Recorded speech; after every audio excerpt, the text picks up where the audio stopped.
So I was talking to a friend of mine who owns a small business, a couple of a barber shop and a hair salon, hardworking guy, my friend Mike, as the governor of the Commonwealth of Massachusetts was doing a press conference. And I can't tell you, I can't tell you how disheartened, how depressed, how disappointed people like my friend Mike, and I got other friends. I got friends with paver. I got a friend who does construction. I have many friends. They cannot stand this governor right now, this alleged Republican who I'm not sure if he ever cried. I didn't watch the whole press conference, but he thinks when things get tough, he gets choked up and he cries, goes out. He's just not comfortable opening the state for business. Now, we're at the point where the entire country is ahead of us. Not just in golf. We were the last state. Massachusetts was the last state to open up for golf. But we're going to be the last state to open up for everything. And every day, if you listen closely, if you pay attention, dozens, if not hundreds of small businesses are going under. And the governor really does not care. The governor is concerned about his approval ratings. He's concerned about what the Boston Globe says about him. He's concerned about what his friends at, in the medical community or at Harvard University, what they think about him. He doesn't care about the guy who owns a beauty salon. He doesn't care about the guy who owns a construction company, obviously, because he doesn't even throw them a bone, Reimer. He doesn't even say, we feel bad for you. We'll get you, next week. He just says, maybe next week. Who knows? People are literally losing their life savings. And he says, we'll see, maybe. And then he gets in his Lincoln Town Car, his SUV, and gets carted off somewhere else. Maybe he knows we're all assholes. Maybe he knows we can't even buy ice cream the right way anymore. Maybe he knows way more than us.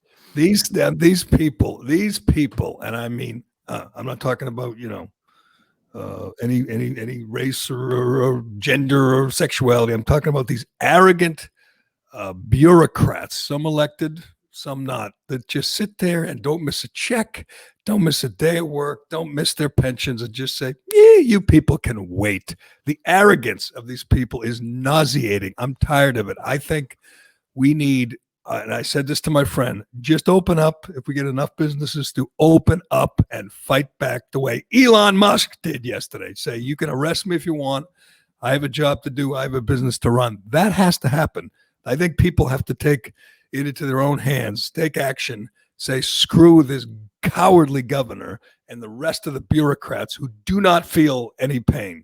Go ahead and open up for business. People would show up, I believe. Well, Baker's sign, though, had a lot of colors, though. There were nice colors. The color map to show us when, if you haven't seen it, Baker did break out a chart. And I tweeted this, and I've never got comments like this. I mean, hundreds and hundreds of people who are just pissed. It was very colorful, right? Very colorful. I liked it. Phase 1 start. That was a good name. That's red, right? Very red, phase yes. 2 was kind of orangey. Yeah. And then phase 3 is light green. But we're not even in phase 1 yet. We're still at stay at home. Right. Right. But then after light green, I believe is dark green, and then maybe blue, and then dark green. So you had really nice pastel colors. It was nice. It meant nothing. There was and as a former comms director, I admire the work. The Baker comms department is probably hard at work at that. It was embarrassing. It was the most worthless. I don't know. Can we hold it up for the cameras? We're on Facebook Live. We got our commenters chiming in. I'm sure the first 10 are going to say they hate Alex, but I don't care. Screw you. They're not real people. Yeah, and there's just a ton of turtle emojis. But yes, did he actually explain? I'll play the cut right here. Her first comment says, Reimer's the guy who cost the Patriots a Super Bowl ring. I did, and I'm fucking proud of it. Didn't they win the year you? No, they lost. They lost the Eagles. That was when little Brady fumbled at the end. It was all his fault. He threw for, what was it, like 500 yards that game against the Eagles, but lost. Yeah. But cost him. He obviously was distracted that day. Very much. Cost him a ring, and now we find out from Bob Kraft how much these rings are worth. Did you see this, Dave? The number we talked about this yesterday. Kraft put his ring up for auction. The ring from the Atlanta Falcons Super Bowl, the 28-3 comeback. I was astounded when it was at $330. It's up to $650,000 for a ring. And it's not your ring. You didn't earn it. You just bought it. bid. I think that's a publicity stunt. How do we know where that money is exactly going? It's going to that charity. Yeah, it's going to that all-in charity. That's the I know. guy, right? Michael Rubin? I know. I understand why Dave Portnoy bid $250,000. You're right. That's publicity. That's a great stunt. Brilliant stunt. Hats off to Portnoy. But the guy who gets Kraft's ring and like meets him and has dinner with him, what does he get out of it? He gets to meet Bob Kraft and have dinner with him. What are you talking about? I guess it's a tax deduction. Good for him. But 650 was the latest bid. It's probably up beyond that now. He might get more than Brady. Brady got $800,000 to have someone come to a Tampa Bay game and then work out with him. By the way, that's the ring I think I would want, right? That was the most fun Super Bowl to come back. That's crazy. That's the one with 283 diamonds, which pissed off Arthur Blank. That's true. So what would you rather do? Have dinner with Bob Kraft or work out with Tom Brady? For me, the choice is pretty easy. I'd rather have dinner with Bob Kraft. I think they would both be. I mean, Kraft, sure, have dinner with him. I don't know. Neither of them was worth, $600,000, $800,000. I would. That's what it costs for a TB12 foam roller. $600,000. Reasonable. The guy has his choice. Brady will probably do both. The guy has his choice of dinner or working out, and Brady will probably do both. Throw the ball around with him and do a few whatever. Well, not these days. No throwing footballs around these days. Maybe in the fall if the virus is contained. Those footballs are covered with viruses. You can't be throwing footballs. If you do, you'll get a citation. You can't do anything. I mean, maybe down in Tampa he can do it. Maybe he could go to the park or go to the beach. Can't do it up here. No footballs.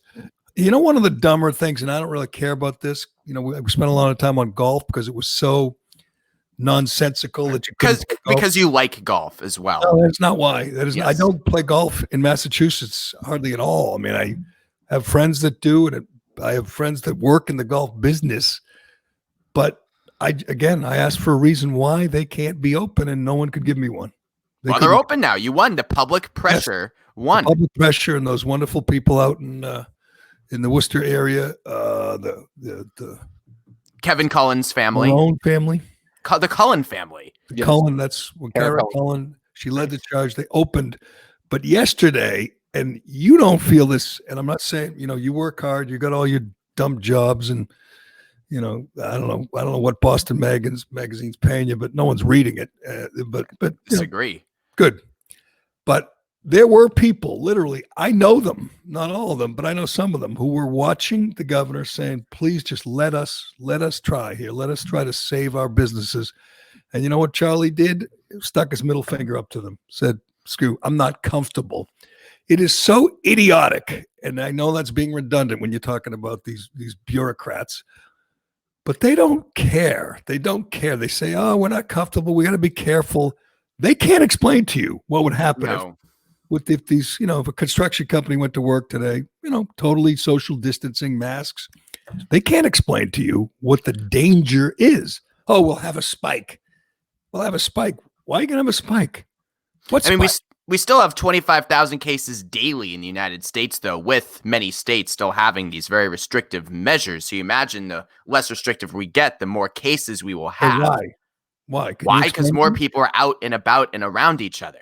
Well, so what? If they're not vulnerable, if they're not 75 or older, if they're not obese, then they're in no danger. Listen, at this point, we need to start thinking about how we live with the virus versus running away from the virus, because it's going to be here until there's a vaccine. And, we've been home for 8-9 weeks at this point. I thought that's what it was. We stay home to flatten the curve so we don't overwhelm our healthai system. Seems like we've done a good job of that. So now we have to start talking about how we start to live with it. And I agree with you here, Gerry. Can't believe I'm saying this. In Massachusetts, it seems like, even New York, Governor Cuomo says May 15th, they're going to start to open up some areas of the state. We're not even seeing that in Massachusetts yet. No. So, he said maybe the 18th, maybe not. We'll get to the 18th. That's another 6 days. And he'll say, I'm still not comfortable. He's operating on emotion and ego right now. He's got the numbers. His little poll numbers say 85% support him, and the Globe is writing nice things about him. So he's operating on ego and emotion, which is how he does it. And he's crying when he hears about some someone dying from the virus, he cries, which means I thought he only cries when he runs into a fisherman from New Bedford. no, you mean when he dreams up fishermen? Yeah, yes. Actually exist. Those the ones. Yes. He don't care about the real fishermen. He cares about the made up ones. They really hit him where it hurts. But it is sickening that people like that can tell someone who has invested their life savings, in a whatever, in a Scotch tape store, they can't open and save their life savings. They have to just piss it all away because the governor's not comfortable. And I can tell you in real time how disappointed my friend who cuts hair, who just wants to cut hair and survive, how crushed he was by this egomaniacal phony Charlie Baker saying, "Nah, I'm not comfortable. Sorry. Say goodbye to your life savings." It's maddening. Our friend Michael Graham has a piece. We can tweet it out. He went to the mall up in New Hampshire. Malls are open. A good time to open a new mall. I saw that. It's I don't think it's new, but it is.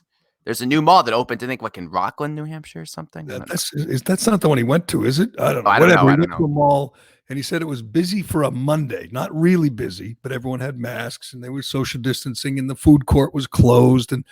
But there were stores. There was a convenience store. The guy said when they shut him down for 2 months, he lost all the food products that he was selling. It cost him $15,000. A guy who runs a freaking convenience store loses $15,000. Now, again, governors, they don't care. They don't lose anything. They don't lose their pension. They don't lose their perks. Their 8 weeks vacation, their limos, their town cars. They lose nothing. Can you imagine a guy who owns a convenience store losing $15,000? That is devastating. Oh, it's like my father, who has an income of zero in the women's apparel business. Not a lot of women's clothes shopping going on. And even the stores that do open in some states, I mean, the restrictions might be untenable. I mean, if you go to a lot of these resort towns, which is where a lot of this business is, people are wandering around in and out. I mean, a lot of these rules, if you have a retail store, you have to set appointments, no dressing rooms. So it's like you're open, but then your hands are still totally tied behind your back. But I think when you do that, I agree that it's hard, but don't you? When you do that, you give them some hope. But at least it's a step forward. And you feel like next week we'll be do something else and something else. But now, when the doors are shut, you get zero revenue. The people who work for you, by the way, are all looking around saying, "A, I'm going to either collect because there's this extra $600 that." In my account, or B, they're going to go somewhere else, work somewhere else, or move away. I mean, you lose your employees if you stay closed. Again, Charlie Baker does not give a damn. It doesn't mean anything to him if another hairstylist or ice cream store goes under. He doesn't care. The Globe is blowing him another kiss today, so he's good. He's good. And by the way, he doesn't mind being last. He doesn't mind waiting to see Rhode Island, which is generally more backwards than Massachusetts. They're open in many ways. They sent out a list of things that they're some of the controls they're loosening on. And on that point, I mean, it's just very arbitrary. Like, let's say I live in Foxborough or Attleboro, and I'm right near the Rhode Island border. Like, if I lived like 8 miles south, I'd be able to move more freely than where I do now. It just seems at that point still just very arbitrary. And I don't. You mentioned Cuomo. It is amazing. And Cuomo, who is the biggest disaster of all the governors, mayors, the president, there's no one. This will go down. And I'm hoping that the mainstream media is not the one writing the history, but he will be remembered as the worst leader in this pandemic.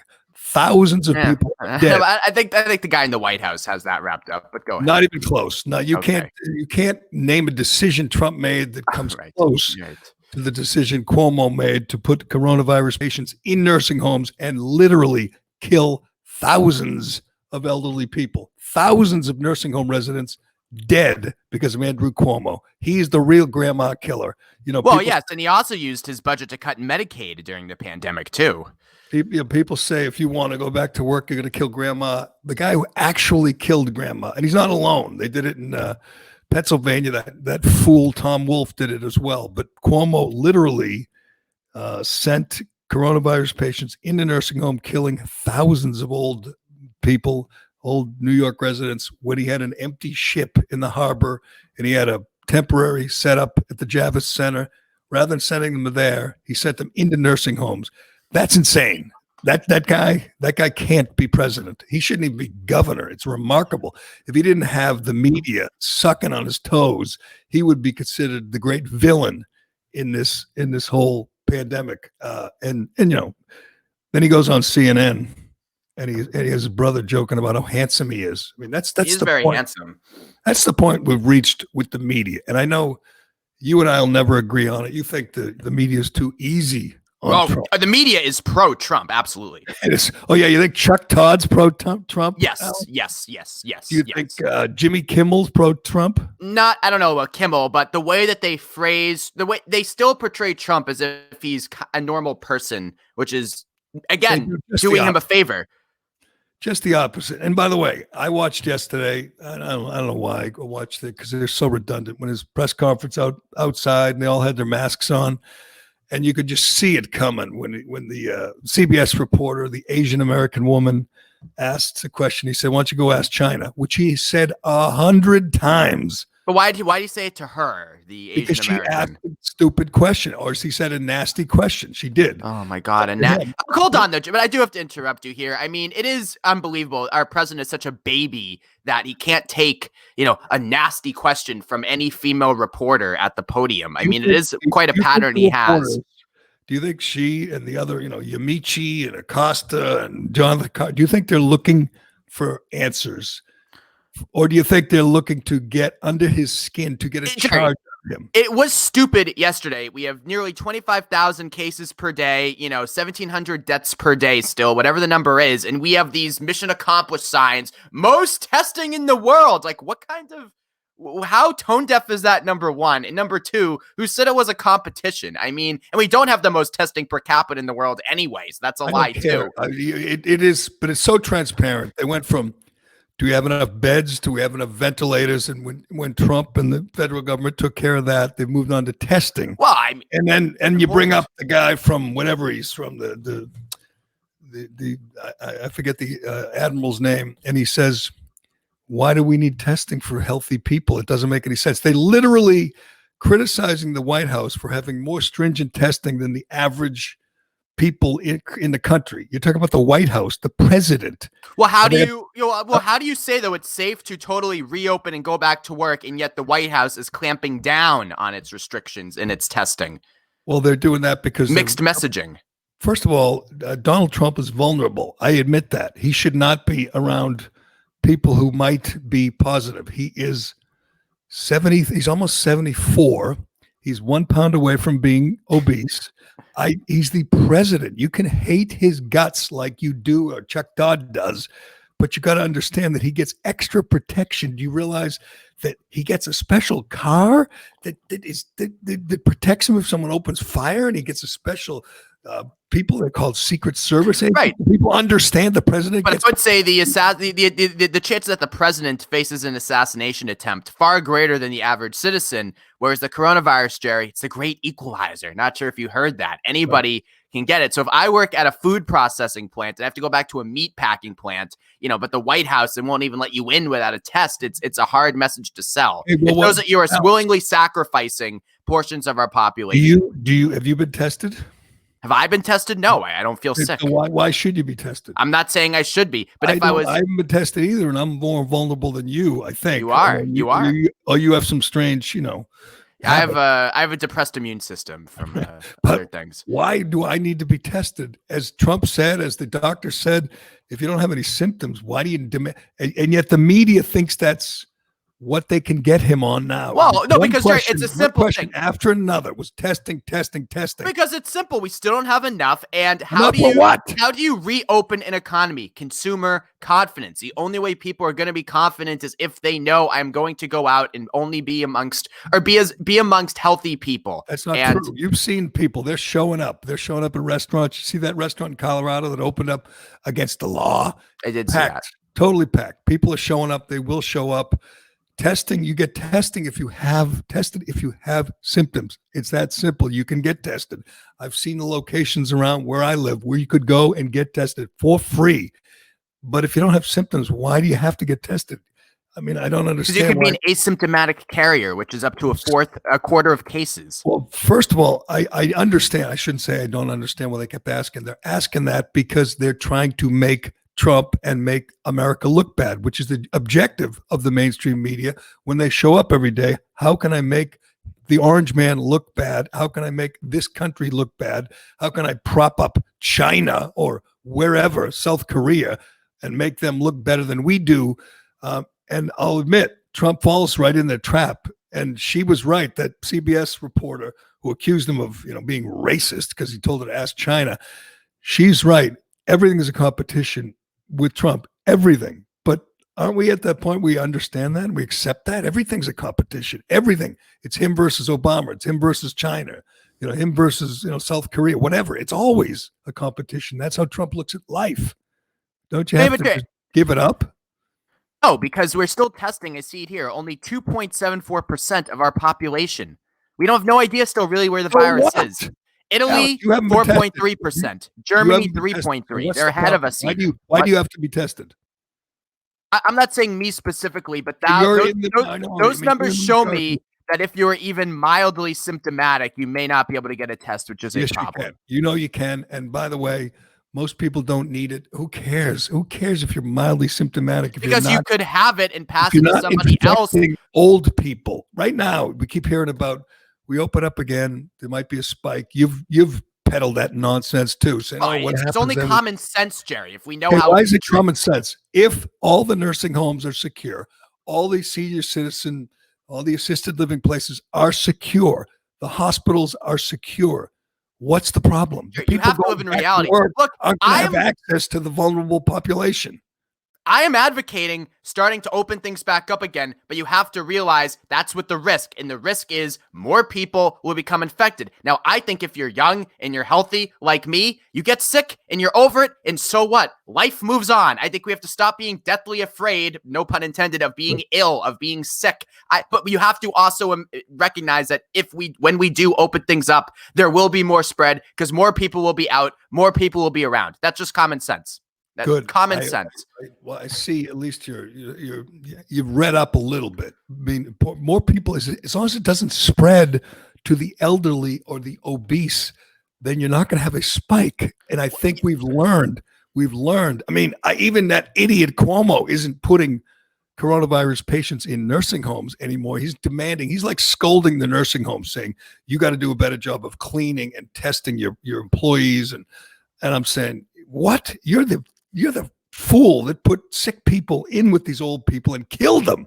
Anyway, even that idiot understands that things have changed, that you must be more careful and vigilant in protecting the elderly. It's heartbreaking. I mean, I live near a senior citizen housing real close, and they have this common area that you'd walk by and they'd all be sitting together and socializing, having coffee, all the old folks. They have yellow crime tape around the common area, around the lounge areas where they can't leave their rooms. They can't leave their rooms. They can't have visitors. They can't go outside. They can't take a walk. It is heartbreaking. It is devastating, but it's the only way. Maybe that's going to make Charlie Baker cry when he finally opens up the state. But what you have to do is say those people must be quarantined. They must be secure. They must be our top priority. Then, Alex Reimer, go back to work. You're not a concern. There is, again, our friend Michael Graham did a story on this in New Hampshire, and it's the same in Massachusetts. If you're under 60 and healthy, your chances of dying for the coronavirus are zero, statistically zero. It's like 0.00024, which is a rounding error, which is statistically zero. So these fools who yell at people because they don't have masks on or call the cops if their people aren't the right distance, are wasting their time. They're ill-informed. There is no danger of that person dying. Well, it's going to get worse. It's going to get worse today, by the way, with Fauci testifying, because he's going to scare the shit out of everybody, right? And then the media is going to pick up on that, and it's just going to get worse and worse and worse. Right. Well, that's his job. He's a public health official, and his advice needs to be coupled with economic advisors. And then if you had a competent leader, would come up with the best plan combining both viewpoints. Right. Yeah. Well, the question is, is he saying that today, citing data, or is he just going to say, listen, if we reopen too soon, we're going to see a surge again? He has data behind everything he says. Well, no, because he doesn't have economic data. He doesn't care about my That's friends. not his job. He's not an economist. He's a public health official. Again, this will be the takeaway today, is that he is the authority, the foremost authority on this. We should listen to him. And at least you admit that you got to listen to economists as well. Look at, by the way, back to Charlie Baker, look at his task force.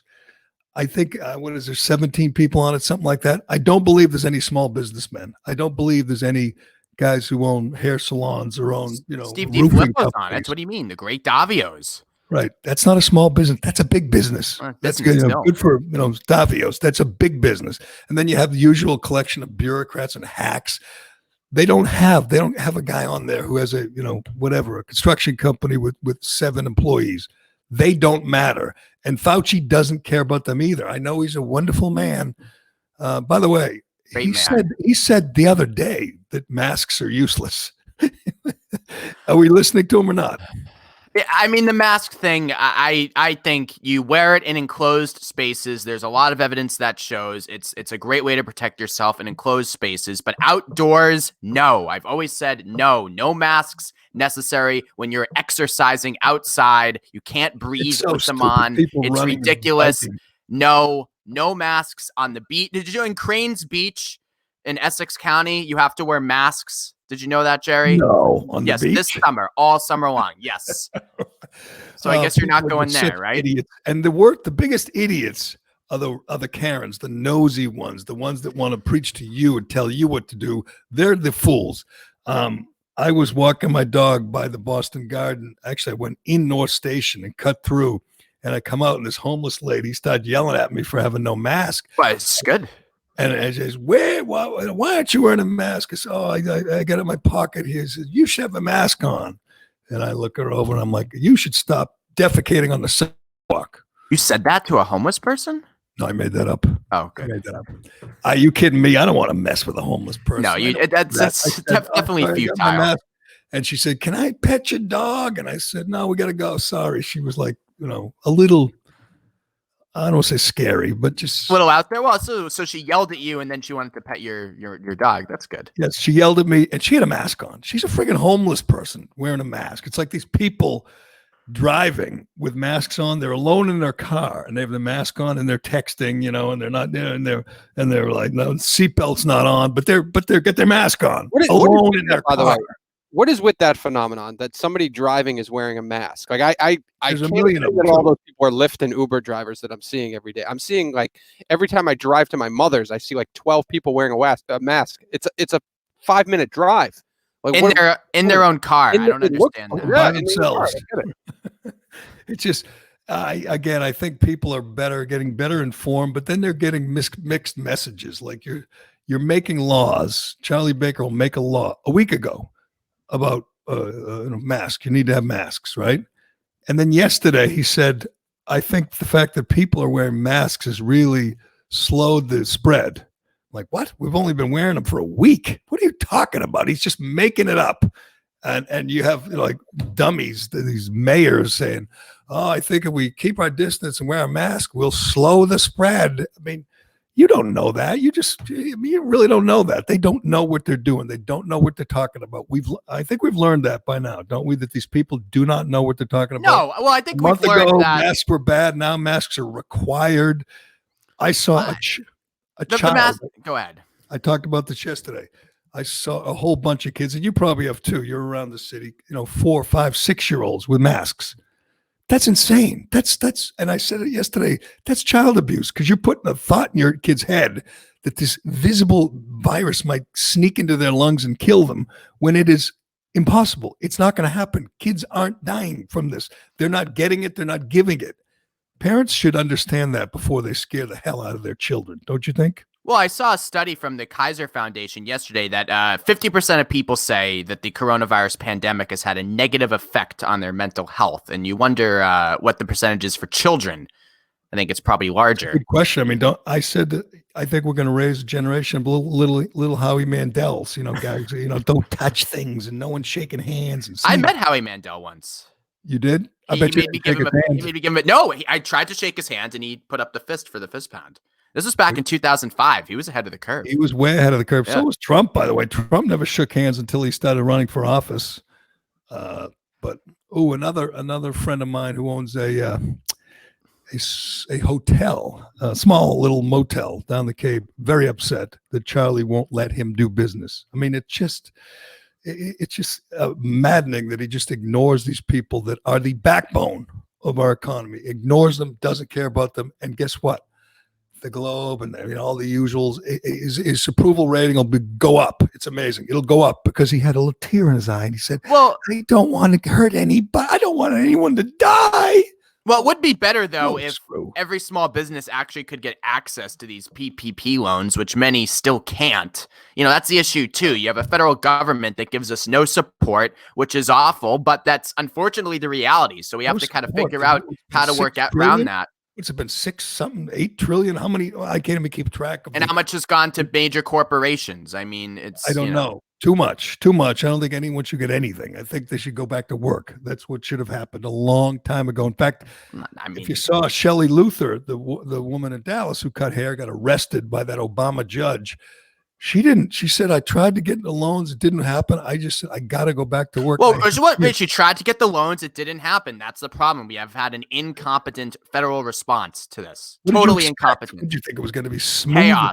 As Barack Obama said, chaotic response, Gerry. Right. And he's right. But what'd you expect? It's the federal government. You think it was all going to go smooth? I mean, that's just idiotic. Why didn't you help me, federal government? Why is that the job? I mean, what the hell are they there for? They're there to protect us. How are they doing now? They're there for the military and the IRS. That's what they're there for. So they're there to protect us. Okay. They've done a great job these last couple months.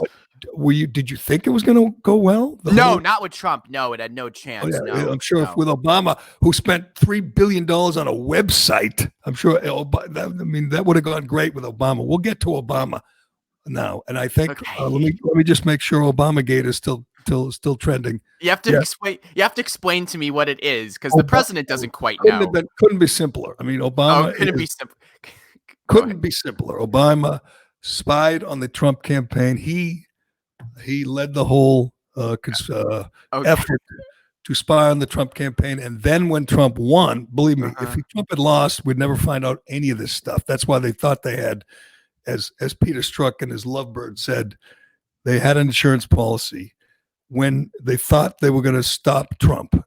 And so did everyone else, by the way. And when Trump won, kind of ruined the whole plan. And then they tried to set up a sitting president, bring down a sitting president through General Flynn. I think you know this, Alex. The General Flynn story to me is so boring and irrelevant. Yeah, I hate that. It's only the biggest political scandal in history. Oh, yeah. It's so boring. A guy who lied to the FBI, but yet, he still lied to the FBI. That's the FBI dropped the case until Peter Strzok came up with a plan to set him up. Can we play, Dave? You said you had it. You explained it, I guess, articulately, but how come the president then can't explain what Obamagate is? He can't explain anything articulately. It's pretty simple, though, to be honest. Okay, but I want to hear what the president had to say. All right, let me play it. It's going to get ugly. This wonderful president. In one of your Mother's Day tweets, you appear to accuse President Obama of the biggest political crime in American history by false words. What crime exactly are you accusing President Obama of committing, and do you believe the Justice Department should prosecute him? Obamagate. It's been going on for a long time. Yes. It's been going on from before I even got elected. Mm-hmm. And it's a disgrace that it happened. And if you look at what's gone on, and if you look at now all of this information that's being released, and from what I understand, that's only the beginning. Some terrible things happened, and it should never be allowed to happen in our country again. And you'll be seeing what's going on over the coming weeks. But I wish you'd write honestly about it, but unfortunately, you choose not to do so. Yeah, John, please. Oh, there you go. I'm totally clear. Clear it all up. No, let me ask you this, Alex, because you and I have had our battles over the years, and we talked about, Russia a few times in our previous, Oh, yeah, I loved it when we were going into Mueller talk. I got a lot of texts. No Mueller talk. I always knew, no one could explain to me how Trump was a Russian agent. It was silly. CNN spent 3 years, MSNBC spent 90% of its time talking about Russia and the connection and you heard Lawrence O'Donnell and Knightley say he's a Russian agent. And same with Rachel Maddow, the biggest stars on your side of the aisle bought into it completely. We now know it was made up out of whole cloth, completely made up. There was no Russian. So Russia didn't hack the DNC. Russia didn't leak the emails to WikiLeaks. Hold on. I mean, don't that's you what it's feel about. silly now that you know? I mean, these people admitted it. Susan Rice, that one Evelyn Farkas, they admitted that they lied when they were on TV, because when they were under oath, they couldn't lie, or to go to prison, maybe. But they admitted they had no evidence. It was all made up. Adam Schiff, by the way, one of the bright lights in your party, it's really spent good. 3 years saying, yes, we have evidence. It's in plain sight. We have evidence. He said it over and over and over again. Each and every time he said that, Alex, it was a lie. He was lying. He did not have evidence. There was no evidence. It was all made up. Don't you feel insulted? Don't you feel demeaned as a supporter of these liars when you now know that they made it up the whole time? It was just made up. What was made up? What was made up? That Russia controlled Trump. That Russia Trump was a puppet of. I don't know if I don't know if Russia controlled Trump, but they definitely helped Trump and he welcomed the help. No, Alex, we know he didn't. We know he didn't. That's confirmed. He didn't welcome the help. Okay, he had no connection to Russia. Roger Stone was not coordinating with an intermediary about WikiLeaks and email leaks. Silly. Okay, he was though. Silly. It was silly to begin with. How many convictions did the Mueller probe get? See, dozens. We know it was all made up, and people like me knew it all along. Why did so many people go to jail? Manafort, Roger Stone, Flynn was guilty before this. I mean, why? For process crimes, for lying. Okay. Manafort had nothing to do with Russia. Well, he did. He was doing work on behalf of a Russian oligarch in Ukraine. To say these liars were full of it for 2-3 years, and you fell for it. You bought into it. You promoted it. So Don Jr. did not take a meeting with somebody promoting to help them with Hillary. You want to know the truth about that? And I think I've probably told you this before. That was all a setup. That was a setup. The woman he had a meeting with in the Trump Tower, the 20-minute meeting. You know who she had dinner with the day before? Glenn Simpson from Fusion GPS. I remember that name. Next day, Glenn Simpson. Okay. It was all a setup. I just want to know. All made up. Okay, so explain again. Obamagate. Our president says, it's been going on for a long time. It's a disgrace that it happened. So what is it though? He doesn't tell me what it is. Well, first of all, Obama directed this effort to spy on the Trump campaign. But how come Trump can't say that? If he was the one being spied on, how come he can't articulate that? He has. He said it many times. He didn't say it in that clip. He said they wiretapped Trump Tower and people mocked him. You know what? It's not exactly true, but it's close to the truth. He tapped my phones. This is a huge scandal, and I realize you're not going to get any coverage in the mainstream I don't even understand the scandal until the president can explain to me what the scandal is. Okay. Obama, they got these these wiretaps under false pretenses. You know about that. Carter Page. Oh, yeah. So my heart bleeds every day for friggin' Carter Page. So Carter Page is an innocent American, an innocent guy, and the government, the federal government at the highest level, surveils him, wiretaps him. And you don't think that's a problem? You think that's okay? Someone who has a history of serving as a foreign adversary, working with Russia. What? Yes. Alex, it is big. It is bad. I'm sorry. Your people. All I know about Michael Flynn is okay. Then why was he fired from his White House position? He was set up. He was so Mike Pence set him up. Because the reason why he was fired, remember, is because they say he lied to the vice president about his communications with the Russian ambassador. And Trump and Mike Pence just said he would welcome him back tomorrow. I mean, it's. Well, Mike Pence I'm sorry. It's maybe you should spend the night not watching whatever MSNBC. I don't watch MSNBC. Okay, anymore. Watch Fox News. Watch Tucker tonight. You know what I watched? I watched Plot Against America. Excellent series. Plot Against America. Yeah, based off the Philip Roth book. You never read Philip Roth? I tried. Not a fan. What? Not a fan. You like Portnoy's Complaint? I've even read it. I finished last night. Speaking of trust in the federal government, and someone put these two together, but I think if people read up on just how friggin' corrupt the Obama administration is during the day, and then at night watch Waco, that we're all going to become, militia. We're all going to move to Idaho and join a militia, because Waco is it's stunning. I mean, is it? Because I watched the first episode. I was bored by it. It has its flaws, and I'll tell you the flaws I found in Waco is it's very predictable. You kind of see what's coming. Yeah. It's supposed to be true, so there's only so much you can do about that. But when you see stories or movies about cults, you're supposed to get, like creeped out by the level of devotion, It wasn't that creepy to me. They weren't the cult people weren't that creepy. They weren't these zombies. One guy was a college professor. He was a big star in this, and he never gave you the creeps. Like they didn't show. I mean, even though David Koresh was banging all the women and not allowing the men to, sleep with their own wives. Right, he would take on the sex for everybody. Right. He was evil. He's evil. He's no sympathy for him. But the people in the cult, including Macaulay Culkin's brother is a big star. Corey, I think it's Corey McCulkin or Rory or whatever it is. He's a big star, big role. It's based on his book. And then the FBI negotiators book. So those two are the good guys.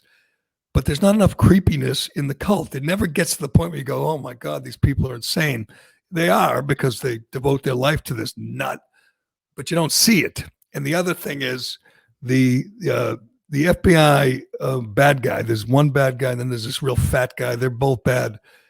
It's so over the top. They have this, evil look in their eye and the evil way they, talk and walk. And I'm like, okay, I realized the FBI was wrong here. The FBI screwed up, but they're making, the FBI guys seem like, like they're freaking Charlie Manson or something. They were just, it was over the top. And this was like 5 minutes of the whole thing, 6-part show. Janet Reno and Bill Clinton gave the green light to an attack that killed 25 children, burned alive, 25 children. Now, Janet Reno could be on, whoever. She could show up on Kimmel tonight or Jimmy Fallon. Oh, she's a blast. Yeah, she's very, very funny. You can't find too many attorneys general or too many, people in the federal government who have more blood on their hands than Janet Reno. They include the scene where they tell her what they're going to do, and she says, okay. And she says, I'm going to go run it by the president. So clearly, Janet Reno and Bill Clinton knew they were putting lives of 75 people died, 25 children burned alive. Now, what did they do to deserve it? They didn't join a cult. They didn't devote their lives to David Koresh. They were kids, and they did not make any effort to save them, to spare them. That should be the ultimate, scarlet letter for Janet Reno and Bill Clinton. 25 kids dead. I'll have to keep watching. My first takeaway from the first episode was cult members not nearly creepy enough. Right. Also, David Koresh, I don't know. I mean, the Bhagwan, that's somebody who I would follow as a cult leader. What an aura around him. This guy was like a failing musician. I don't even understand the allure. It wasn't explained to me. No, he didn't give you the sense that he was all that charismatic. No, he didn't pull it off where you said, I could see it. And sometimes you think these cults sound pretty cool because they have sex with everyone that's having sex with everyone. They only have sex. He is the only one who has sex. I mean, he's the only one. So the other guys sleep like in bunk beds and sit there and say, oh, isn't he amazing? And they don't get to sleep with their own wives. It doesn't make any sense. No, very emasculating, I would think. The one Wild Wild Country about the cult in I was going to say, that Oregon is a good cult one, yes. They have more fun, clearly. Yeah. Free love, free sex. Although, actually, the Bhagwan was anti-gay. So That was interesting to learn. Anti-gay. Yes. Free sex except for the gays, I guess. And he had like 15 Rolls Royces. That would give that to me. That'd be the first clue that my money wasn't being well spent if I gave it to the cult and he bought a new Rolls Royce with it. But that's me. I'm not gonna end up in a cult. But speaking of cults, well, one could say you already are part of one, but that's another question. You're speaking of cults. We got to get to this because we talked about Trump with the CBS reporter. And it was predictable. She said something, and he said, "Why don't you ask China?" And immediately it was like, "Why did you ask me that?" And I wanted him to say, "Because you suck." Okay, that's why. There you go. Yeah. And then 5 minutes later, Brian Stelter on CNN, everyone else tweeting saying this is racist. And then 10 minutes later, you see this montage of all the times Trump told people to ask China. He does it all the time. I think you people, Trump haters, you have plenty of material. You have plenty to work with. You don't need to make stuff up. This had nothing to do with racism. He treats most reporters like dirt, and because that's how they treat him. And he's blamed China from plenty of things, and he's told reporters to go ask China plenty of times. It just happens to ask an Asian American reporter to ask China. Right. So what if I'll bet today he asks whoever, Jim Acosta or Yamichi, to ask China. What are you going to say? But there is a pattern of Trump getting very angry and getting flustered when women of color in particular challenge him. There is, Gerry. How does he do with Acosta or Jonathan Carl or that asshole from Playboy? How does he do with them?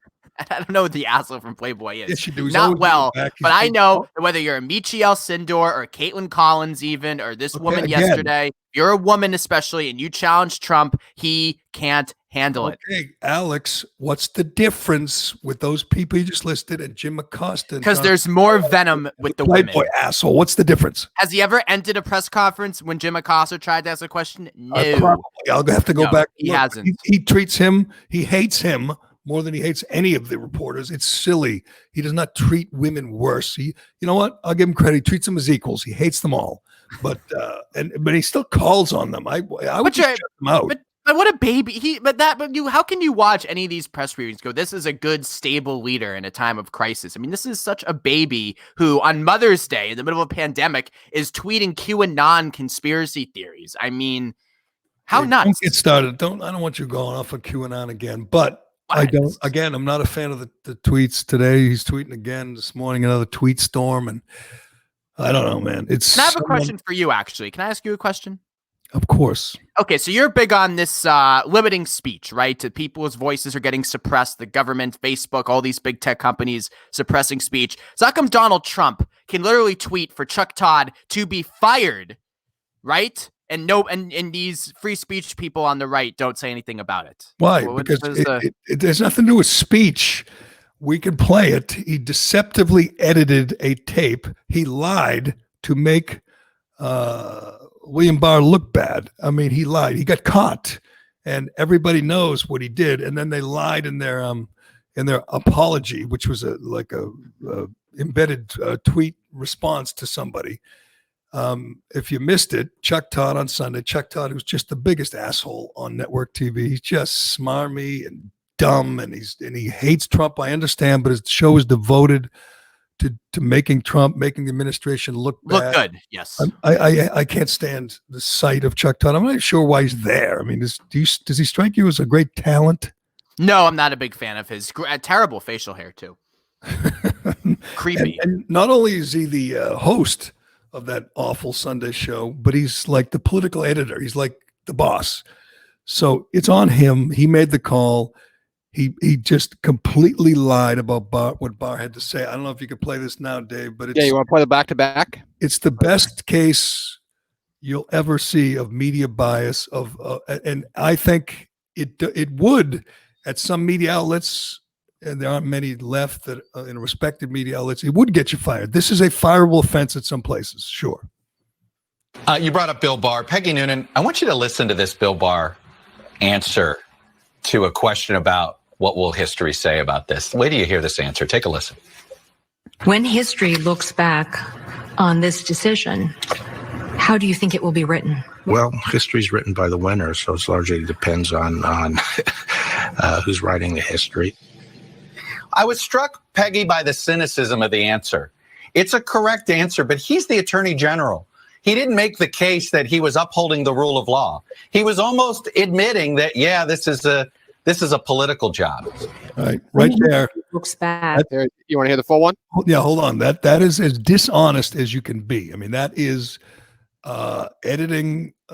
deceptively editing the tape and then lying, flat out lying about the attorney general to make your case, to make him look bad. Now, I like this part because the reason he did it, and Jimmy Kimmel did the same thing with Trump, with Pence, and Scott Pelley did the same thing with Barr, is they live in the bubble and everyone tells them they're great and everyone they know hates Trump, so they don't see a problem with it. Mm-hmm. But he got caught and he was forced to apologize. And again, Trump called for him to be fired. And some places you would get fired for that. But this is an example. And I think if people pay attention, they'll realize that Chuck Todd, as a newsman, is an absolute joke. But here's the actual cut from Barr, which, keep in mind, Todd said he did not say he relied on the rule of law. On this decision, how do you think it will be written?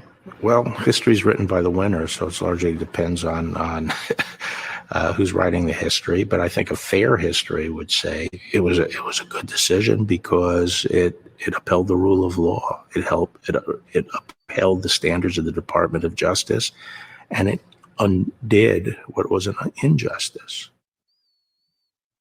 Okay. What he just did was exactly what Chuck Todd said he didn't do. And somehow Chuck Todd thought he was going to get away with it. It was a CBS interview. He's on NBC.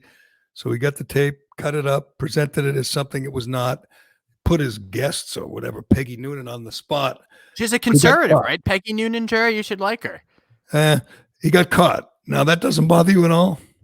Not really, because to me, the biggest crime is William Barr basically serving as Trump's henchman in the Justice Department and undoing the Mueller investigation. And here's the big question we're going to have.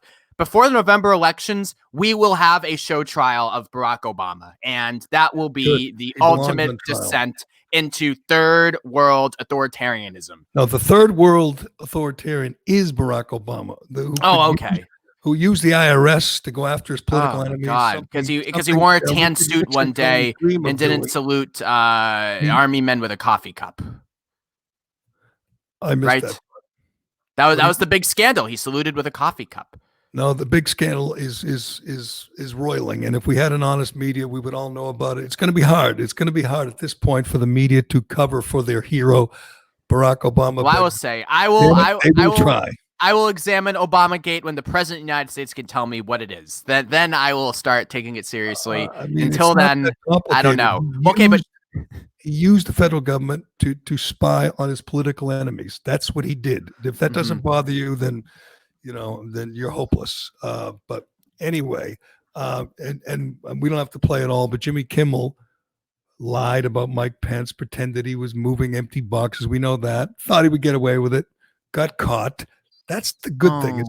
If you're a Republican, if you're a conservative, you don't think you can get away with things. The Democrats, the liberals, think they can get away with things because they've been protected. They've been insulated for so long. I mean, Obama thought he could get away with anything, and he did because the media was so busy. You're right. You're right, because Trump is just so transparent. That's why we've seen all of his tax returns. That's why we've seen all the information about his business investments. You're right. He's been very transparent, not sneaky at all. You got to tell me when you're busy. I mean, when you're through defending Obama and you get to Trump, you got to tell me, because are you done defending Obama? When he used the IRS to go after his political enemies, you were okay with that, right? I don't think he did such a thing. Of course he did. He did exactly that. He was caught doing that. You go after like religious. I'd go after them anyway. Churches should not be tax exempt anyway. I mean, so. We're not even talking about churches. We're talking about conservative groups, Tea Party groups. He went after them with the IRS. These racist militias. You should have gone after them harder. That's what I say, Gerry. Harder.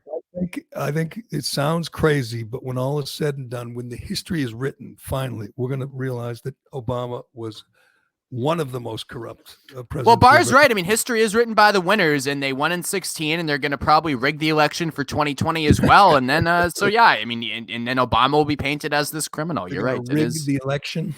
I mean, we've already seen a lot of good test cases. during this primary season. All right, we're gonna.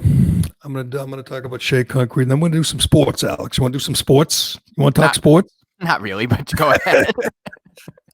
Good news. It looks like baseball might not be coming back after all. Oh, phew. No. Like anybody gives a damn. And we'll talk a little high school track. Little high school track. I was a high school track star. You were a high school track star. Which team? The boys or the girls? I switched. Depended. No, I ran the mile. I could have done that. I could have been a star on the girls basketball team. I could have played center, but I wouldn't have been. So that would have been embarrassing. I would have played on the girls basketball team and still sucked. So that would have been very embarrassing. Right, and I could have been on the field hockey team, kicked ass like those kids out in Western Mass. But we'll get to that. First, let me tell you about our friends at Shea Concrete, a 4th generation owned and operated business that's working hard day in and day out to be a trusted precast concrete partner. They're there now. They're working now. You can stop in any of their 4 state-of-the-art manufacturing facilities and check it out. If you're a contractor and you get a little downtime because, the government will not let you get back to work, here's something you can do. You can go see the guys at Shea. You can go see my brother-in-law, Greg, and he can tell you how all these things that they can deliver to your job site ready for installation. Here's just a few. Water and wastewater products, underground stormwater systems, stairs and bulkheads, deck footings, electrical and communications products. The list goes on and on. I don't even have time to go over all the stuff these guys can do. They can do it all. If you're an engineer and you got to design a project, that's what these guys do. They sit there. They all got their computers. They're all smart as hell. They can help you design your product. Give me a call for more information or for an estimate, or go see them. Go up to Amesbury, check it out. They'll keep their distance. They got their masks, they got their gloves, but they are working hard. They are the backbone of this economy. The foundation, if you will. These precast concrete guys. Just log on to check them out to see more. SheaConcrete.com. That's SheaConcrete.com. Hey, I was glad. I was not disappointed to see that baseball has come to loggerheads, as they say, Alex and Dave. That Scott Boras and is who I hate, and Tony Clark, who I love, say they're not looking to negotiate anything. They want to get paid what they want to get paid, which is going to be an issue, because clearly the latest proposal for baseball is, I think, 82 games or 80 games. Yeah. Starting July 1st, play games, not a lot of travel. It'll be, it'll feel, baseball will feel so irrelevant. It almost feels like it will backfire. I know you can't take a year off. I know you have to come back in any way, shape, or form you can. But can you imagine the feeling of lifelessness around an 80-game season that just feels like they're going through the motions? I think that's better. I think this idea is better. You play the 80-game season in actual real ballparks, even without fans. To me, that's a better idea than the quarantine villages. Oh, that's true. That didn't fly either. But yeah. Clearly, if Scott Boras is doing his thing, saying we're not renegotiating, then you're going to have an issue. Well, I mean, the agreement that they already came upon in late March was that players would receive a prorated portion of their salaries, and they don't want to budge off that. Which I assume that they're going to have to negotiate TV deals. I know that radio stations that have deals are absolutely underwater. They can't sell any ads. They got no listeners. It is a disaster for sports radio, for talk radio, and baseball already was a disaster on the radio. People don't listen to it anymore. Companies that invest in deals with baseball teams are losing their shirts. Idiots that thought there was some future in it are losing everything. Not that it's any surprise to anybody, but I said it yesterday. I'll say it again. I think it's going to be tough for hockey and basketball. They're going to have some, like you said, some tournament in Vegas. That's the best they can do. Baseball, a half a season where people really don't have any interest.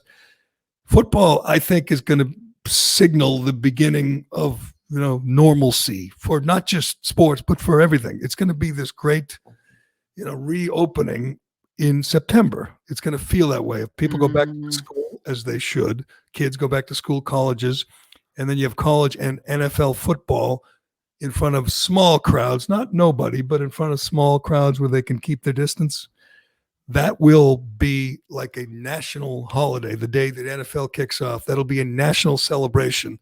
The day they play the first big SEC football game. And as usual, football will just dwarf all the other sports. Well, I mean, it is ironic that a couple years ago, Trump was hammering the NFL with Kaepernick, and now he's the NFL's biggest cheerleader, needing it to get back in time for the fall so we can get this economy. What does this have to do with Trump? Honest to God, Alex, you got TDS, brother. You got because TDS. We're going to have I think one of the bigger political battles is going to be over the NFL. We're going to have the Trump White House pushing hard for it to start, no limits, 16 games, let's go. And you're going to have governors, Gavin Newsom in California, Cuomo in New York, Baker in Massachusetts, perhaps, who say, no, not allowed here. And then what happens? I'm telling you, these governors are out of control. We know that. You can't say you can't play football. If there's a limit on large gatherings in these states, yes, they can. Well, I think the large, I think that will be a concession. Say the stadium holds 70,000. They could put 20,000, 15,000 in there. It will be, look like the Patriots back in, the Rod Rust era. It'll look like, a BC game in the rain or something. It will be a small BC crowd. Game, period. It won't be no crowd. It'll be friends and family. It'll be, whatever, 15, 20,000 where they keep their distance. They make some noise, but NFL is a TV show. They have to come back and be on TV. And when they do, those ratings will be through the roof, and for good reason. People will be dying to watch real competition. It's going to be a wild fall because, if baseball comes back, I assume you'll have playoffs. They're talking about expanding the playoffs. And then you'll have football. You'll have, for us in New England, you'll have two teams, the Tampa Bay Bucks and the New England Patriots.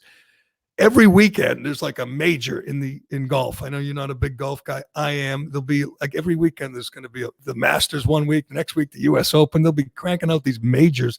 I think a Ryder Cup's in there too, isn't it, Cullinane? Isn't there a Ryder Cup in the middle of this? And you'll have the wildest presidential election of our lives. That's why I look forward to doing this little podcast, because it's going to be one crazy fall. It is going to be fun. And I assume you'll still have these little tin pot dictators, governors and mayors telling us what to do and making us put masks on babies and making sure everyone's home in bed at 9:00 at night. They'll try to stop this wave that's going to take over the country in September, but they're going to fail. In the long run, they're going to fail because, damn it, this is America. If I was in the market for a $150,000 electric car, I would go buy a Tesla today. There you go. Finally, Elon Musk converted you. Did yesterday was so American. I realized he's not even an American. I don't even know. Did he get a citizenship? I know he's from South Africa. Can you pronounce his child's name is the question, Gerry. No, that was dumb. That was stupid. That was like Prince with the symbol. I think that's setting him up for success long term. What's he going to go by? The kid, that's a joke. The kid has a real name, doesn't he? No. So what do they call him? I don't know. Anyway, Tesla. Musk said he was opening up his plant in Southern California against the law, and if they were going to arrest someone, he hoped it would be him. He would be there on the assembly lines. Yeah, that is a great American. That's what has to happen. The answer to all these issues is everybody has to open up together. Everyone has to be. We all have to be Shelley Luther. I think Elon Musk said, if that hairdresser in Dallas can stand up to the big bad government, and she did, then so can I. And as far as we know, he hasn't been arrested yet, right? Did we check? We'll have to see today. I think isn't today the first day he's on the assembly line in Alameda County there. But again, he's smart enough to know this will make him look good. Like I said, I'm not in the market for a Tesla. I'm not an electric car kind of guy. But if I were, I would say I want to support him. I want a Tesla.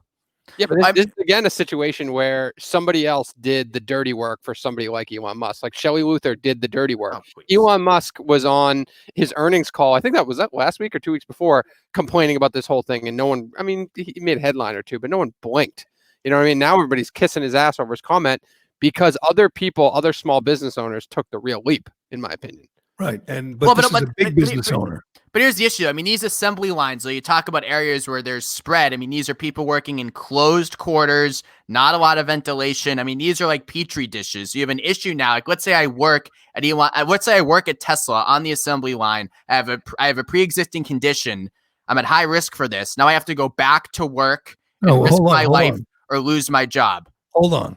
You just said you're at high risk? I'm not. But let's say if I were a high risk person and I worked at Tesla's, then I would lose my job. Then you don't go. No, you wouldn't. I mean, you think if Elon Musk knows he's got a guy and he's 65 years old and he weighs 300 pounds and he says, I really don't feel comfortable, you think Musk would fire him? I think a lot of CEOs would. We don't need you. I don't know. I think they would lose their jobs. A lot of yes. That's nonsense. People don't, and trust me, I know people with businesses and they make sure their people who are vulnerable do not come. The last thing they want is someone to get the virus and spread. So which is why they would just fire him. No, that's not how it works, Alec. Maybe that works at companies you and I have worked for. But there are good companies out there that don't fire you because you're vulnerable or because you're old. I would hope so. I mean, I have a friend who has a company, and he has an 80-year-old working for him. And he just said, stay home, take all the time you want. An 80-year-old. I said, why don't you retire? Because he doesn't want to. He loves to work. That's great. But they're not going to say, you got to come to work. You're 80. That's crazy. They don't want him to die. They don't want anyone to get the virus. That's how it works. Well, that's good. You have a great friend, but the majority of business owners, especially those who own these meat packing plants, if you don't show up to work, you are fired with no benefits. See you later. You just don't see the good in people. You think the worst of everybody. You really do. Yes, that's me. The utter pessimist. But I wanted to get to that. Do we have time? I want to do this. What? I always, you and I have talked about this many times, but these girls, these brave girls, these heroes in Connecticut who are suing because transgendered individuals, boys, biological boys who declared themselves girls and dominated track and field, won everything. I mean, I think there's the last total, these two guys won like 17 state titles in indoor and outdoor track and, just kicked ass. And the girls are suing. And I don't think they got a great shot. And I'll tell you why, because the judge is demanding that these girls refer to the guys, the transgender individuals who beat their asses on the track. They were referring to them as males in court, and the judge admonished them and demanded they can no longer call them males. They have to call them females or transgender females. Now, right there and then, they should just give up. And again, I'll give these. Well, why? Because that's what they are. They are women. But that's the whole point of contention. Is that I'm just curious. Are you in favor of these guys? Just these girls? These former guys just beating everyone's ass on the track? Well, they're not, because the funny thing is, a lot of these plaintiffs who brought forward the lawsuit, they beat these transgender athletes in races after bringing forward the lawsuit. Yes, they did, Gerry.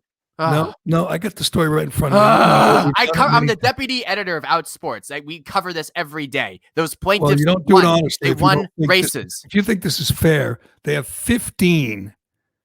They've won 15 indoor and outdoor championships since 2017. Two guys. Gerry, we have it right here. Cisgender athlete behind anti-trans lawsuit defeats top trans rivals from this past February. I just told you they've won 15 championships. Two guys have won, and you think that's fair? Who are the guys? What guys? What are you talking about? Former guys. Okay, the trans women. And Dryo Yearwood, transgender. They've declared themselves females. They are male. They were born male. They have a physical advantage over the girls. You know that. I know that. But you're okay with that. But Chelsea Mitchell, who again is one of the plaintiffs who brought this lawsuit, beat the trans athletes in February in a race. Beat them, Gerry. So her claim one girl does not hold water. Told you the two female transgendered females won 15 championships, state championships. Here's where I keep coming down on this. Yes, I am. Because you know what? Even if even if we had the science that shows that transgender female athletes win all the time, which we don't, by the way, we don't have that science. But even if we did, I would say, who gives a shit? It's high school sports. It's about participation. It's about if I am a trans woman, I want to compete with my own gender. I don't want to compete with men because I am not a man. But the same kids were competing with men, 2 years ago. But they weren't trans. They were still living in their male bodies. What changed? Just the word? No, what changed was they decided to act upon how they've always felt. They decided to undergo the transition process. Much like Caitlyn Jenner. They didn't transition. What do you mean? They didn't have surgery. Well, but they started the process with hormones. What? They just changed their name? No, and they started taking hormones. You can transition before the surgery. That's the last step. That's the final phase, if you will. On the Charlie Baker, Massachusetts reopening chart, that would be in green, the transition. Yes. Pictures, right? The photos, the video. You see how dominant they are, right? They're good runners. Does that look fair to you?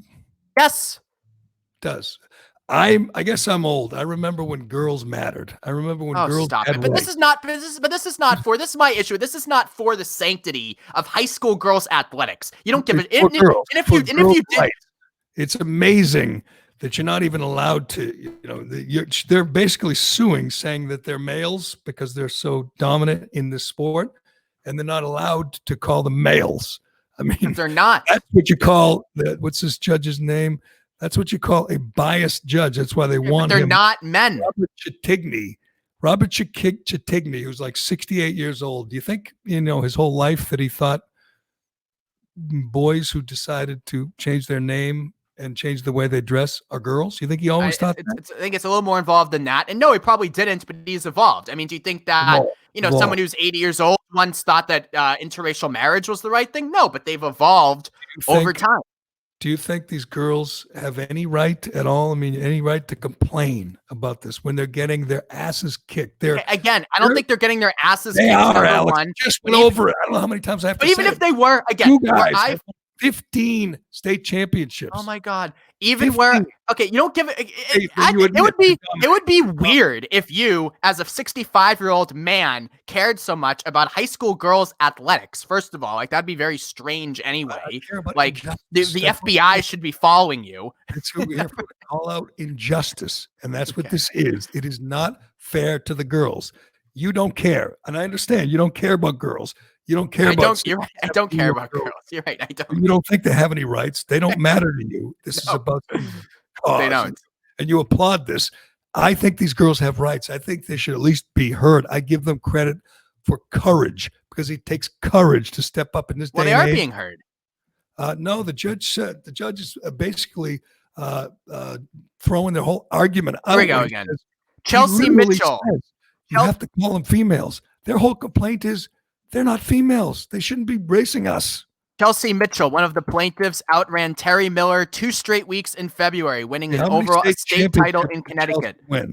She won one this past February. Right. And these two guys, girls, transgender girls, have won 15.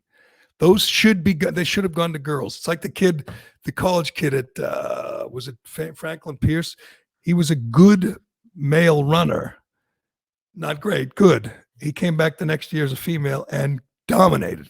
And you're okay with that because those girls have no rights. The girls, the losers, the ones who, their whole life trains for a chance to maybe win a championship, and boom, they get blown away by someone who is physically superior. Doesn't matter to you. In all seriousness, I think there's a discussion to be had about the competitive advantage you may have if you were a trans female against other females. But the way that you are framing it in these derogatory, discriminatory manner is not the way to have it. So I'm not interested in having it. What did I say?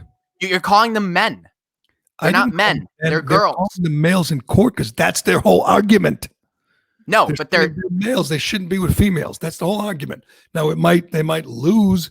Maybe a jury throws it out. I'm not sure if there's a jury trial to be had here, but the judge clearly isn't going to listen. The judge won't even let them because he wants them to be called by what they identify as. He doesn't want them to compete against females. So what would you like to call them? They say they are girls. They identify as female. The girls don't want the transgender girls to compete against them. So what should they call them? Transgender females. Well, they don't think they should be competing against females, so they want to come up with another term. Well, but that's the girls' problem because they are female. They identify as female. Clearly, it's the girls' problem because they've lost out. They're done. They've lost out on any chance they had to win a state championship. Gerry, again, one of the plaintiffs won two. Alex, you have to drop that argument. It's not true, working. though. It's not working. You've seen the video. You know these guys, these girls, these transgender people are dominant over the girls. You know it. You can't say one race when they won 15 championships. But even ignoring that, okay, if you had a trans daughter who wanted to compete in sports, your opinion on this would be different. You would want her to compete with her own gender. Everything in life, we get plenty. In this day and age, you have all the rights. You just can't play sports. You can't. Oh, sure, you can play sports. You can't play girls' sports if you were playing a boys' sport 6 months ago. If you are, okay, I don't know about it was 6 months ago. And this idea that you just so flippantly, and we've had this debate for years. I mean, the idea that you flippantly transition, one day I want to be a man, is ridiculous. These are lifelong, hard struggles for so many people. You're beating boys, some boys, you're not dominating. And then you suddenly come back and you're racing girls and you're killing them. You're dominating them. And you could say all you want that one girl won one race. You know these guys are better. Girls are better at track than the biological girls. You know it, but you don't care.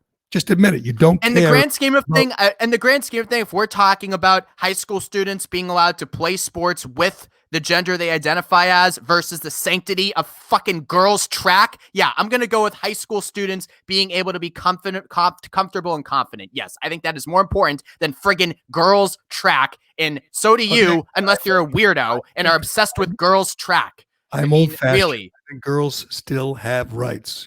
Girls. You're right. Yes. Right. Except if they want an abortion, and no rights. Sorry, but girls track. Yes, just don't get pregnant, Chelsea Mitchell, and want to babies too. Yes, I am. But anyway. Hey, Gerry, Turtleboy is in the comments. He wants to clarify something you said. So hang on 1 second. He's in the comments clarifying. Turtleboy. I just really want to know from Alex because I'm listening to this whole thing. Why are we separating by gender at all? Why? What's the point? That's a fucking idiotic argument. It's a great argument. Why are we separating? Do you think that these women are the same as me if I was racing against a girl? Answer the question. Why are we separating by gender at all? Answer it. Oh, you can't answer it. Oh, because it's a tough question. You are a moron. Okay, why don't you go back to sexually, harassing high school students or something? I mean, really? I mean, really? I mean, so you think me racing against a girl is the same as somebody who's taking hormones? Because it's idiotic. Because it's idiotic. That's an idiotic premise. I'm not. Why do we separate idiotic questions? Why? I'm not answering idiotic questions. That's why. The answer is it's not fair. Of course, it's not fair. So what you're doing right now is you're mixing people who are biologically the same sex. So you have completely eliminated the distinction. So what is the point? But they're taking hormones. Oh, you think that honestly helps? You think by the time they get to be 15, you've seen them out. They've already gone through male puberty. That somehow undoes the fact that they've grown male muscles, male bones their entire life. You think that just undoes it all? You've seen the science. I didn't say it undoes it all, but it undoes it some. That's not. Alex, that's not a requirement. They don't say, let's see the hormones, let's test them. All they have to do is declare themselves female, correct? So if you had a daughter, right, who was transitioning, this lifelong struggle, and she wants to play sports, you would insist she plays sports with men, even though she identifies as a I would tell my transgender child that they will play with the biological sex that they were born with. Okay, even though they don't feel, even though they don't feel like they are that biological. Because it's not about them. It's not about them. It's about the other girl. It's about fairness. Because I believe in fairness and I believe in standing up for women's equality and Title IX and everything that feminism is.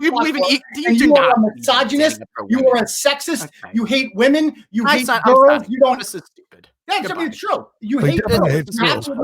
He's a liberal, and liberals used to care about fairness. Fairness goes out the window when it comes to making everybody feel better. I mean, it's amazing that you don't care, have no concern, no compassion for the girls who are having their faces rubbed in the dirt. It just.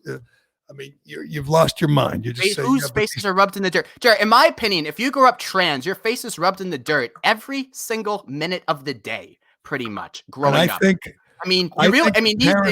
The parents of these transgender kids are uncomfortable at times watching their own kids dominate. And the parents of the girls who all know it's unfair are very uncomfortable watching this. Their girls, their daughters are dreaming of winning a championship, and they have no shot. As one of the plaintiffs has said over and over, before the race begins, we all know who's going to win. They all know. There's no fairness. There's no competition. They all know they have no chance before they even start the race. Listen, if you want to have an actual conversation about the advantages, disadvantages, we can have that. But to have Turtleboy come on and say, how come men don't race against girls is like, that's not even an argument. I don't even understand the premise of the question. Just said, why do we separate the genders? Because Jerry, obviously, it's for fairness, right, correct? Right, sure, but what the? Who's? Don't make that face. I don't even understand the premise, and to me, it's insulting. And I'm close to signing off. To be honest with you, I don't want to be on any podcast with him again. Sorry, I mean, come on, Jerry. If we can have a debate, we can joke, but what kind of question was that?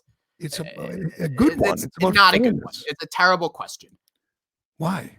I don't know why that got you so upset. Because it's like, this is an actual argument that we can have, but to come on and say, how come we don't separate the genders? Like, I mean, what is? Well, you're right. I think Kevin Garnett should be playing in the WNBA. I mean, really? I mean, what the? I don't even understand the question. It's a simple question. I don't know about you, but a lot of people like you who we had on are transphobic people, and this is what they use as their latest argument to go against trans people. They don't give a shit about high school girls' athletics. And again, I argue that if they did, it'd be weird. So that's. I think you're overreacting. It's just the point is we separate the genders because it wouldn't be fair because males are more, muscular, bigger, faster, and they would dominate if we mixed everyone together. That's the whole argument. Right. Of course. Right. Men should not compete with women. I agree. Yes. By the way, LeBron James should not be in the WNBA. I knew guys. We can agree on that. I knew guys in high school who were crazy, and they would just on a prank would play, try out for a girls' team just to mess with people. They would do that. I mean, they wouldn't all season, but they would just to make it to highlight the absurdity of it all. Would absolutely do that. I think, and we saw the field hockey guys totally dominate. You had two guys dominate, win the state championship a couple of years ago. And I think their parents of those guys, they weren't transgender. They just wanted to play field hockey and dominate. If that were my kid, if that were my son, I'd be embarrassed. That a boy would play a girl's sport and dominate that way.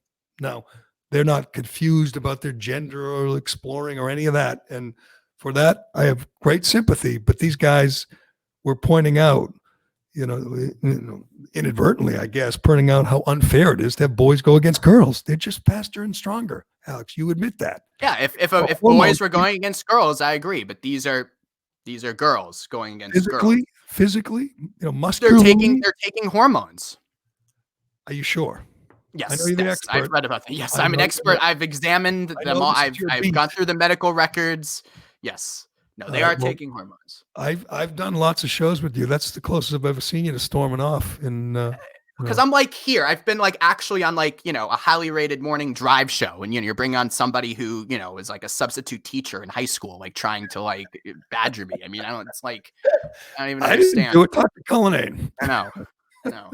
I didn't think he was going to come on. I thought he wanted to just clarify facts that Gerry said. That's fine. I'm happy to have the debate, but to come on and say how come women can't compete against men, like, well, yes, I think that friggin' whatever it is, Alex Rodriguez should have played in a softball. This is why Joe Rogan is not popular in the far left. With the far left, when he endorsed Bernie Sanders, he didn't actually endorse him. He just said he likes Bernie Sanders. But anyway, my man, Bernie Sanders was forced to denounce Joe Rogan because Joe Rogan doesn't like when transgender MMA fighters, former males fight females. And that's, dangerous. That can cause real physical harm, and it does. So Joe Rogan, being a clear thinking human being, said there's something wrong with this. And that pissed off I don't want to say the transgender community, but the far left. Now, would you agree that with Rogan, or do you think that big, strong, transgendered females should be in the ring with biological females, because big, strong, transgender females. I don't know how big and how strong are they? Would be my question. 187. I don't know, but Rogan points out that it's unfair. I think we can all agree that's unfair. Sure, it's the crime against the century. I mean, when you're talking about, again, the transgender experience and how difficult that is to with free people, and I've interviewed many people now over the last couple months in my position of Outsports who are trans and trans athletes. In my opinion, the fairness of girls track, sure, we can have that conversation, but in terms of trans issues, that is like way, way down on the line, and it's really only a way to further exude prejudice against these people who struggle every day. And that's my Alex, every time we have you on, we get all these comments saying, I hate Alex, don't bring it. And this is why we have you on, because you're passionate, you're a little unhinged, you're a little crazy, and we like that. And I didn't lose it. See, Gerry? Some tells me we're never going to agree on this, Alex. I don't think we'll ever agree on this. Just like we'll never agree on Trump, probably on Trump in the macro level. But I think we can all agree that Trump is a terrible tweeter, Very good. Yeah.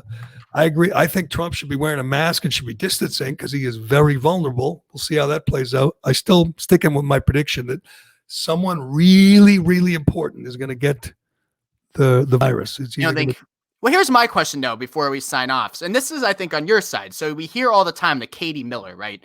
Pence's spokesperson, tested positive for COVID-19, but is she sick? How's she doing? She tested positive, great. Good question, because they test everybody, whatever it is, regularly. So maybe she's asymptomatic, right? Which is then it's like she doesn't have a cable news show, so we don't know how her health is doing. Right. We don't get to see her pretend to quarantine like Chris Cuomo or Brooke Baldwin.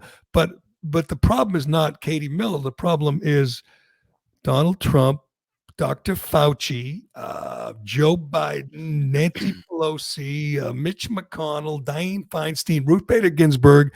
There's some really important people who are very vulnerable. And let's hope, God, let's hope they all stay healthy and we get through this and we do all the things we got to do. But Trump is a little cavalier, in my opinion. And so is Pence, by the way. Pence is younger and fitter, but a little too cavalier from Donald J. Trump. What's so weird about Trump is he's, as you mentioned earlier, he's a lifetime germaphobe, except when it comes to this. Except I also think he's got a little Charlie Sheen in him. He thinks he has tiger blood. Yeah. He does not think he's going to get it. He goes through life that way. He's very cocky, very confident. Do you think he ever sits there and says, I'm going to get this virus, it's going to kill me? I mean, that's how normal people think, but he doesn't think that way. But but normal people also shouldn't think that way. There are people my age who are even more restrictive than I am when it comes to going outside. And I'm like, really? You're 27. I know, they're stupid. I mean, what's amazing to me is, Gerry, I have so many friends, Gerry, who refuse to wear condoms when they have sex. And yet now they won't go outside without a mask on. And I go, what is the risk factor here? I'm telling you, we have to start telling them that. I was thinking of saying that to a mother I saw with a kid in a stroller with a mask on. I was tempted to say, do you know how dumb that is? That kid is not going to get the virus. That kid's not going to give the virus. That kid does not need to be living in fear at that young age. You're a terrible parent. Don't put your 4-year-old in a mask. Don't tell them this scary virus could kill them. I mean, you could give them nightmares, but whatever. I have enough nightmares thinking of Alex's friends without condoms. It is scary anymore. But I go write something for Outsports. I actually am going to. On what? On how much you hate Turtleboy? Pretty much. That'll be a good op-ed. I think that would get a lot of clicks. He really gets under your skin, huh? I just, I only talk to equals, Gerry. I'm just I've made the big time, as you can tell. I mean, I'm in my childhood bedroom today from the show. Are you quarantining? I went home for Mother's Day to infect my parents with the coronavirus. So that was a nice Mother's Day. Still there 2 days later? No, why not? I have nothing else to do. Well, tell Matt. You know Matt Reimer. You've met my father. Matt, I said hello. He knows I was always defending him when my old partner was attacking him. I was defending him. You can't be picking on dads or moms. No. But especially your dad and your mom, they've been through enough. Been through too much. Been through enough. My sympathies and my best to mom and dad. Thank you. All right, Reimer, we'll talk to you again next week. Hopefully. Talk to you, Gerry. I'm in. Hopefully you'll cool down. You'll come back, and you won't get, be threatening to quit and threatening to, go rogue just because Turtleboy hit a nerve. Can we do this again, Dave? Can we ambush Alex with Turtleboy? I didn't mean to ambush. I thought we were just having a conversation, but hey. I'm okay with the ambush if it's actually a question being asked in good faith. Because I've only brought good faith debates in my entire radio career, as everyone knows. Did you see those prisoners in L.A. that were trying to give themselves the virus? They have not a bad idea. If you were a prisoner, wouldn't you do the same? I mean, see everyone else. They could breathe it in out of a styrofoam cup. Yeah, I mean, and they were like, I don't even know how did it get in the cup? Somebody spit in the cup. And they were like breathing in the cups, trying to get the virus. And I'm thinking, if they don't get hurt by this, then we can all, learn a little lesson. It's just not that dangerous for people of a certain age. But I thought you get let out of prison even if you don't have the virus. I thought you get let out just because, they're. Well, Michael Cohen got let out. That's right. Michael Cohen is working on a book with Rosie O'Donnell. Advice, yes. That couple, they're working together on let me guess, anti-Trump book, something new and different. How's that book going to be any different than Brian Stelter's book or Jimmy Acosta's book? It's going to be just another screed against Donald J. Trump. But hey, it's an interesting combination, Rosie O'Donnell and Michael Cohen. But I'll be curious to find out how many of those prisoners actually get the virus by breathing in the styrofoam cup. But we'll find out, I guess. All right, Alex, thanks, man. Thanks, Jer. Thanks also to Turtleboy for joining us. And I mean it.